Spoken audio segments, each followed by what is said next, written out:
In other words, he just acts. And the whole literature of Zen is full of extraordinary stories of this kind. For example, a student came to one of the old Chinese masters, whose name was ч.2, and said, I understand that when the body dies and crumbles away to dust, there is one thing that remains. What is that one thing? And Joshu said, it's windy again this morning. On another occasion, another student came to him and said, I'd like to have some instruction in Buddhism. And Joshu said, have you had breakfast? Yes. Then go wash your bowl. Period. Another old master was asked, what is the entrance to the path? He said, do you hear the mountain stream? Yes. There's the way to enter. And still another was up in front of a group of students one day about to preach a sort of sermon. And just as he was opening his mouth to start, a bird was singing on a nearby tree.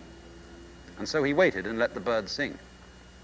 When the bird finished, he said, sermon is ended. The whole literature of Zen is full of tales of this kind, of apparently amazingly nonsensical responses to perfectly sensible philosophical or moral or religious questions. I mean, supposing in a Christian church a preacher got up and after saying the preliminary invocation remained dead silence for 5 minutes and then walked down from the pulpit, or clapped his hands together and disappeared, or threw something at the congregation and said, that's it, we would think he was out of his mind. And yet, in Zen, this makes better sense than anything. Because the question comes from the order of words. The answer comes from the order of nature, from Li. So is this a matter of saying, well, Zen is a kind of cult of whimsy, caprice, and uncontrolled spontaneity, where we learn to act just as we please, anything goes? No, it's not that.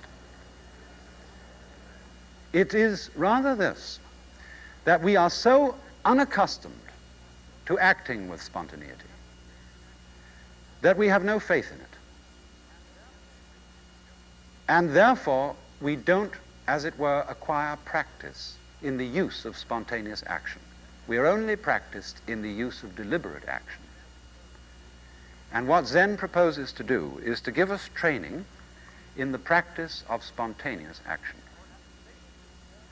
For at the basis of all Chinese thought, there is a profound trust or faith in the natural functioning of our own mind bodies. That is to say, it would never occur to them to make sense that we should mistrust our own nature, that we should say man's nature is fundamentally depraved and unreliable.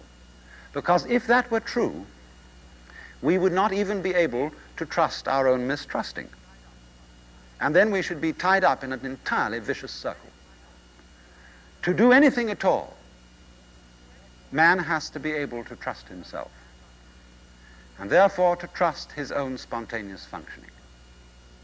And for this reason, Zen Buddhism, historically in China and Japan, has provided, as it were, the Zen monastery as a protected area in which this training can take place. Now, of course, I'm not right exactly in referring to it as a monastery, because this is not a place which is a home for monks in our sense. That is for people who take life vows of poverty, chastity, and obedience. It's rather more like a school, a training school or a seminary, where a student goes for a limited period for training in the art of Zen under circumstances which are protected. And thus, the head of this sort of an institution is a Zen master. This is an old painting by Soga Jasuku, Japanese painter, of the great Chinese master Lin Chi. Look at that man. Tigerish, fierce, forbidding. Or consider a modern type. This is a living Zen master in Kyoto today. A serene, slightly humorous, powerful man, completely at ease. Or this Sokean Sasaki, who taught Zen in the United States for very many years. A master, but not a master in the ordinary sense, because in a way, he has nothing to teach. He has no system of doctrine. He really is a master created by a student, by a person seeking out such an individual, because he seems to have this peculiar serenity, lack of self-consciousness, unproblematic way of life, to ask him, what is it all about? Will you please accept me as your student? And so here a prospective student comes to a Zen monastery and asks to be admitted. And the answer is invariably, we don't take anybody new here. There are lots of people here as it is, and there isn't enough rice to go around, and in any case, what would you want to study Zen for? What is there to study? There's nothing to teach. And so he has to sit and wait, humbly and patiently, with his head on the steps, until the people inside, the master, feel like getting around to admitting him. This is, of course, a test of his sincerity. And it's putting it up to him. You know the saying, anybody who goes to see a psychiatrist ought to have his head examined. There are several double takes in that. And in the same way, anybody who sticks his neck out and applies to study with a Zen master has applied to be taught what can't be taught. So eventually, they let him in. And here he comes for his first interview with the master. And in this interview, the master doesn't tell him anything, he simply asks him a question. You know, it's not quite a silly question that gets a silly answer, but if you want to know what the problem of life is, if you want to know the solution to it, the master asks him in effect, who is it that wants to know? Who are you? But he may put it in the formal style of what is called koan, K-O-A-N, which means a Zen problem for meditation, such as, what is the sound of one hand? Or, before your father and mother conceived you, what was your true nature? In other words, who are you? Show me you. Don't just give me a theory as to who you are, an idea, but demonstrate by an actual act which will show me your genuine, naked self. And so, the applicant goes away and he learns to sit and meditate. It's no good for him to think out intellectually the answer to this problem. Any kind of intellectual answer will be rejected. I remember a friend of mine was studying in Japan, and he got rather desperate. And as the answer to this question, he took a bullfrog into the master and presented him with a bullfrog. And the master's only comment was, too intellectual. Deeper still than that, he has to find out, who am I? In other words, in the presence of this rather tigerish master, who is very much an authority figure for Chinese or Japanese people, he has to perform an absolutely natural act. Now, you know how it is when you try to do something naturally. It is always a fake. Of course, the monk doesn't spend all his time meditating. The regimen of the Zen monastery also includes labor, chopping wood, gardening, and all kinds of work to maintain the life of the community. But all the time he does this, he's supposed to go on puzzling, puzzling, puzzling, how to present the master with some act that will answer the koan, some act that will reveal his original self, that is to say, his purely spontaneous functioning.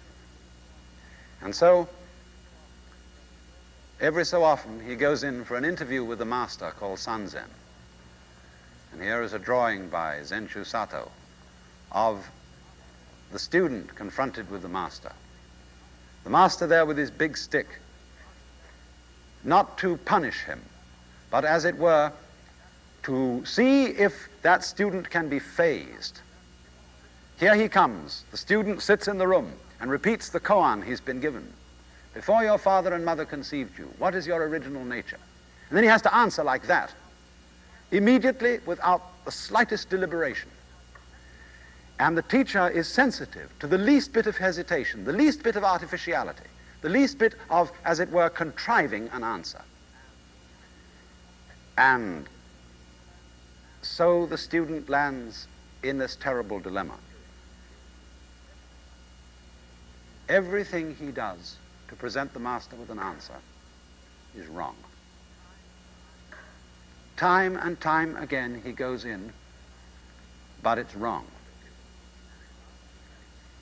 And at last he gets into a state of mind where he doubts everything. He doubts the ability of his intellect to solve these problems. He doubted that almost from the beginning.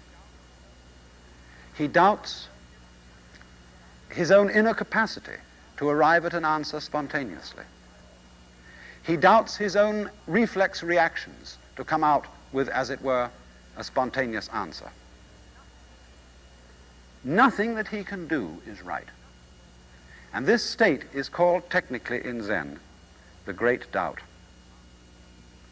And the master works to bring about that state. Now you see, when you get to the situation where you doubt everything you do, and you have no longer any confidence in yourself, what is happening is that your ordinary, trained-in way of acting deliberately, is being undermined. And when you come to the point that nothing you can do is right, suddenly there is a flip in consciousness, which is called in Zen satori, S-A-T-O-R-I, or sudden awakening. And at that moment, the observing self, the self which comments on oneself all the time, the self which obstructs, dissolves and disappears. And the flip is that whereas everything I did was wrong, now it's all right. And the monk becomes unobstructed, free as the clouds. And that is why a Zen monk is called Ansui, cloud and water, for he drifts like cloud and flows like water.